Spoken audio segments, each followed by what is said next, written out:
When we first started off, I was really trying to complete everything, and that resulted in us having a lot of school days where we would finish school 3-4 o'clock, and that just was not fun. I invested a lot in those curriculum, and over the years, what I have discovered and accepted for myself is that a curriculum can be really good, and it might be the best curriculum out there, but if you are not able to use it, then it's just a really good curriculum on your shelf. Hi, I'm Nicole, and in this video I am going to be answering a question that I got on my last video, and that is, how am I able to schedule in all of their subjects each day? Now, I just wanted to start this video off by saying that our schedule or our routine has changed so many times over the our homeschool years so far.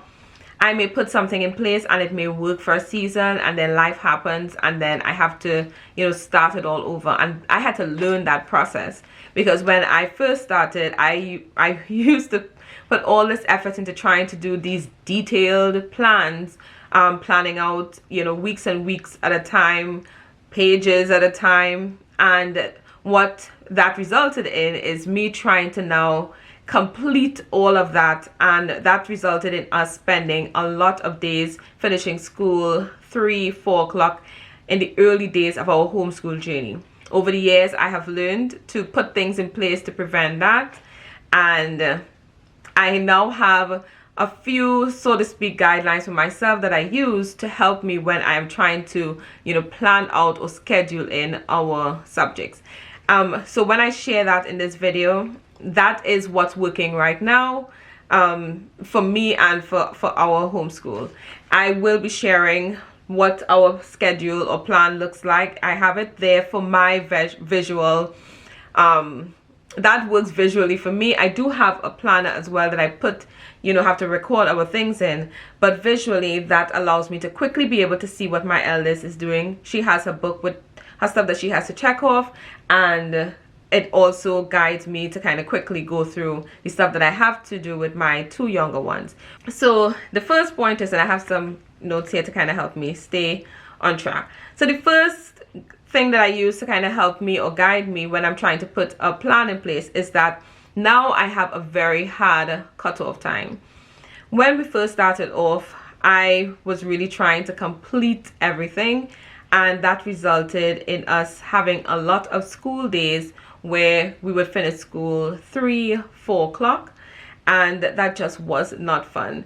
It prevented us from spending a lot more time doing more interesting things, discovering other interesting things outside of academics. So over the years, I've had to learn how to put a hard cutoff time for me in place, and whatever gets done during that period that we have scheduled, that is what we get done. And if I have to come back, swap out subjects so that we can catch up or get caught up, I do that, and I'll address that in the second point. But to continue with that hard cutoff point, last year we did school from 8:30, 9 o'clock to 2 o'clock, and that is with some breaks in between. That half an hour difference in the morning is because 2 days out of the week, myself and the girls, we go walking around the area here, just to kind of get like that early morning breeze, and just to kind of have that time in the morning together. It's just nice to kind of come out the house together. They do go outside and play, but I just do that 2 days out of the week. It keeps it fun, but at the same time, it doesn't feel like a chore, at least for me. And in the afternoon, I like for them to have a decent amount of time before they have some stuff that they have to do between 3 and 4, some lighter stuff. My two younger ones, they are now doing typing. My eldest, she's finished with typing. At this stage, she's typing well enough, and she gets practice during the other stuff that she is doing during that period.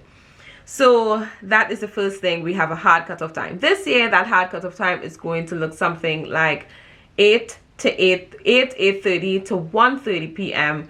and it's for the same reasons, but I just wanted to increase the amount of time that they get between school finishing and they having to, do their stuff between 3 and 4 o'clock. All right, so the second point is probably two wrapped into one, and that is I allow us a lot more grace and rearrange things when and where necessary. So I would not say that I allowed myself a lot of grace earlier on. I used to get so stressed out when we did not, like complete or finish whatever it is I think that we had to complete. But over the years, and as you learn, as you grow, it became less about just completing and finishing things, but really just working through what it is they actually need to work on, not spending so much time on the things that probably they don't need to spend that much time on, cutting off a lot of the extra what might be busy work for that particular child, because busy work depends on the child. Cutting out what might be busy work, and if it is we have times where, say, we did not get to a subject often enough, I would swap everything out for that day and replace it with subjects that probably I think we need to spend a little bit more time on and get caught up that way.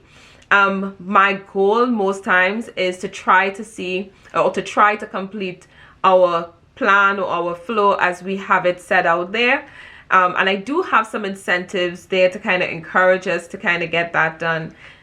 Sometimes those incentives work, sometimes they don't, but that is what we have in place. But I have learned to kind of like cover us with grace, because life happens. I've had some interesting things that have happened over the couple years, so I have definitely had to put that in place so that we can make this journey a lot more enjoyable and take out some of the stress.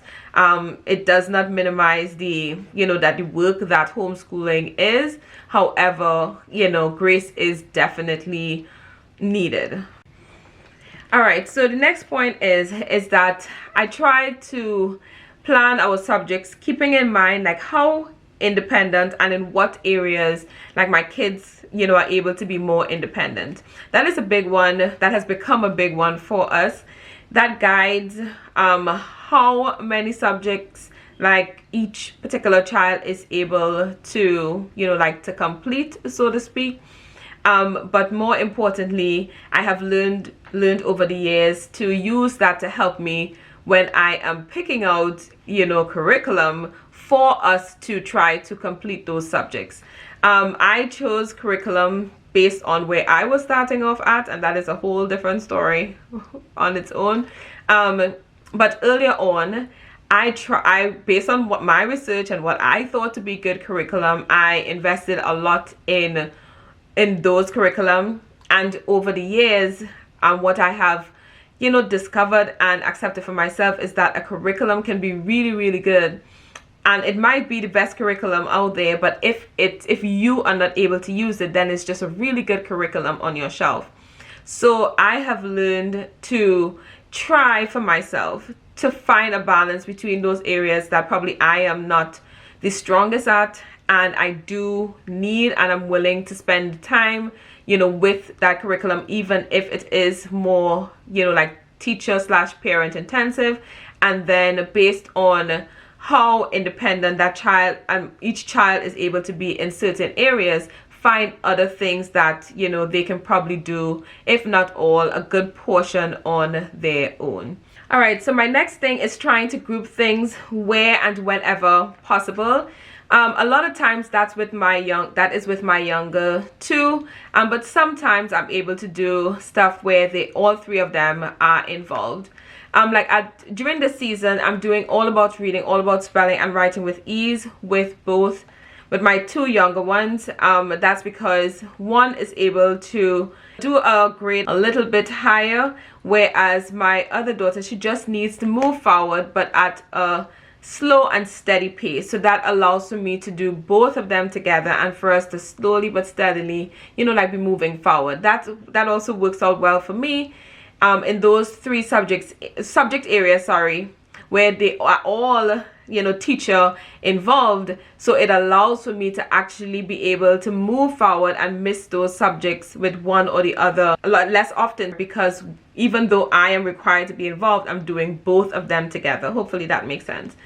All right, so with my older one, she gets involved with all of us. Like, well, this year we will be bringing Bible study, our 15-20 minutes, back into the schoolroom, so to speak. But I don't really consider that like a subject. That's just just us spending some time together, whether we listening to the Bible, just spending some time together with God's word. So that's that. But if we're watching like science, a couple science documentaries, that we like to watch together, and history. Sometimes we watch like specific history topics. We might watch some videos on YouTube, and we might do that together. Like if we decided to take, instead of doing like a book work for those subject areas, we will just sit down in front of the TV and snuggle up and do that together. So wherever and whenever possible, try to group things, and it really does help you to kind of get those subjects done. All right, so the last thing that I'm trying to keep in mind as I think about ways for us to get our subjects done, and this one is actually new to us, is using independent unit studies to get like some topic areas within social studies and science done. Now this is more so for my younger two. Using this has actually been really, really good. And that's because I expressed in one of my videos, my earlier videos, that one of my kids has dyslexia. And what I've discovered using unit studies, something that I wish that I had tried earlier on, is that when you take out all of the extra, extra reading and all of the extra, and you just leave the bare facts about whatever subject or topic area that you're trying to learn, she is able to hold on to that information much longer. Every child is different, and I think just discovering that for her, I can see how it's increasing her confidence, because now she is able to speak about that particular topic area. For example, as I said, they're still in the lower grades. We did 4 of those so far. They did one on dinosaurs. They also did one on the states, right? And even though we've done the states and we've done the continents and all of that before, like they could not tell you, they did not know like all of the capitals for every single state. And I'm just being honest. They knew the capitals for some states, but not all. But when we took it out, and I just provided them with some blank maps, and I provided them with a few books so that they can, fill in the information. I created a video list for them to be able to watch a couple of videos, and then they would ask me, if they have any questions, they could always, of course, ask me. And I would step in, and just kind of check and see what they're doing. What we did is I would set out like a 2-week period where they would work on this as a project. So it's a unit study, but it's like a project unit study. And then at the end of that 2-week period, they came and we would all discuss it as a group. They are now all able to rattle out every single state and its capitals and its abbreviations. And I think it's because we did it as a unit study. Now that is nothing new for my older one, but as I said, one of my kids have dyslexia, and doing it like that, she just was not able to keep all that information in there the way how we was trying to do it before. As a unit study, it made it much simpler for her. So now my goal is to try to see if I can use this form of learning a lot more this year. Now that is my hope, and that is my, I'm really hoping that I can try to utilize it a lot more, because it is proving to be quite successful. Alright, so that first part of the video took a lot longer than I intended, but I just want to share as much as I possibly can. As I said earlier on in the video, nothing runs 100% smoothly, at least for us, every single day, but that is what it is I try to get done. And this is the schedule plan routine that I'm using at this season to try to get our subjects done, try to get things, you know, taken care of. I am now going to share what that looks like on this visual board there for me. As I said earlier on, I use this so that I can kind of quickly look and see where we're at, what we need to do before, you know, instead of having to fumble with my actual, you know, like writing planner. All right, so this is what the flow or schedule of our subjects looked like. This is actually what we used last school term. I do have a few adjustments to make, but for the most part, it's going to look very similar. This is my 7th grader, my 4th grader, and my 2nd/3rd grader. As you can see, she has a lot more subjects that, you know, that she has to get through. But her being more independent and also learning well through reading, she's able to get through a lot of that. And I do think it's worth mentioning this. She is probably capable of doing a grade higher, but I am choosing to just leave her where she's at so that she can focus on her interest area and, you know, just, you know, take her time. So that is her load for logic. On the days that we are not doing writing together, she is going to be doing the writing, building writing skills, from the critical thinking company, her cursive, or the daily writing traits. And she can choose to do from one book, 2 book, a little from all 3. However she sees fit, that's what she's going to do on those days. So because she's not doing logic anymore.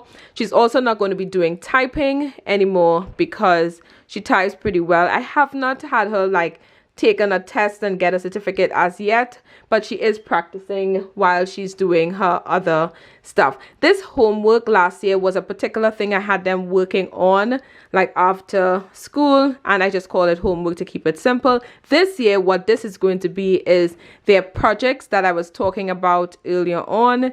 When they're working on those individual unit studies, together, that's what, you know, I'm referring to when I say homework. For my 2 younger ones, before for typing, randomly they would do 15 minutes here or there, and then Fridays they would do 15 minutes. But this year I have to insert typing because they are right now doing 15 minutes of typing every day between 3 and 4. And it's not about speed, it's not about accuracy. They just take their very time. I just have them start early, and that seems to be working out, you know, pretty well. Incentives, I had this on here, but to be quite honest, this did not work for very long. I wanted to kind of incentivize them, you know, to try to see if we can get all our subjects done every day. This worked for the shortest of time, and then it's just there. But I still am going to update this and, you know, just leave it there as an option. Anything here was, you know, are things that they can do on their own. This is no longer going to be on here because the earlier versions of some very educational.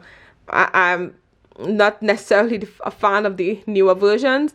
So they have restarted watching the Magic School Bus. They used to watch it a lot when they were younger. Then I guess they got bored of it. But now all of them, all of my eldest included, they all really enjoying the Magic School Bus. So that's going to be an option. As I said, it doesn't really work that well anymore, but it's going to be on there. Scratch as well, not on here.